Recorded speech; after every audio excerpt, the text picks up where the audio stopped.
இந்த வீடியோவில் நம்ம பார்க்க போகிறது வாழைத்தண்டு பருப்பு போட்டு ஆக்கிறது எப்படி. வாங்க வீடியோக்குள்ளே போகலாம். வீடியோக்குள்ளே போகிறதுக்கு முன்னாடி நீங்கள் இந்த சேனலை சப்ஸ்கிரைப் பண்ணாமல் இருந்தால் மறக்காமல் சப்ஸ்கிரைப் பண்ணிவிடுங்க.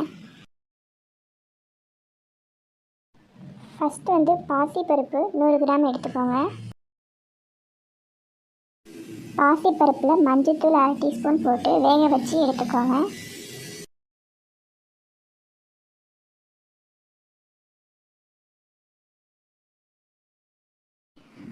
வாழைத்தண்டை இந்த மாதிரி சின்ன சின்னதாக வெட்டி வச்சுக்கோங்க.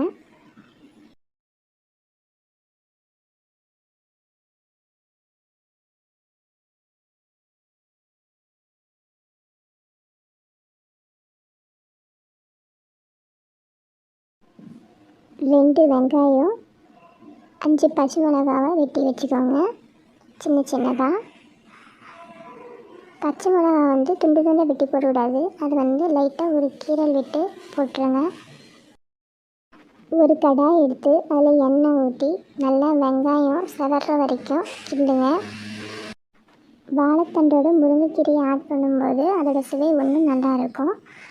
அதனால் கீரை கொஞ்சம் ஆஞ்சி வச்சுருக்கேன்.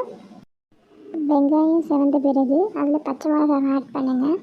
பெருஞ்சீரகம் 1 டீஸ்பூன் ஆட் பண்ணிக்கோங்க. அது கூட தக்காளியும் நம்ம சின்ன சின்னதாக வெட்டி வச்சுருக்கோம், அதையும் சேர்த்து நல்லா ஆட் பண்ணி மிக்ஸ் பண்ணி விட்டுருங்க. நெக்ஸ்ட்டு நம்ம வெட்டி வச்ச வாழைத்தண்டை ஆட் பண்ணணும்.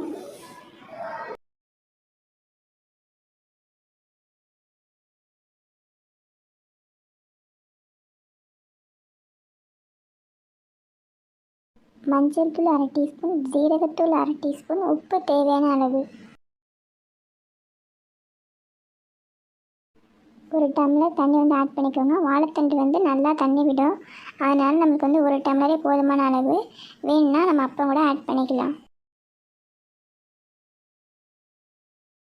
வாழைத்தண்டு நல்லா வெந்ததுக்கப்புறம் நம்ம வேக வச்ச பருப்பு, கீரை எல்லாத்தையும் போட்டு நல்லா கிண்டி விடணும்.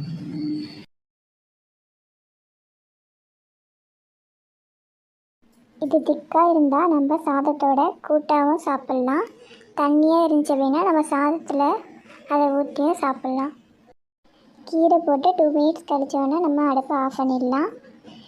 சுட சுட சுவையான வாழைத்தண்டு பருப்பு ரெடி.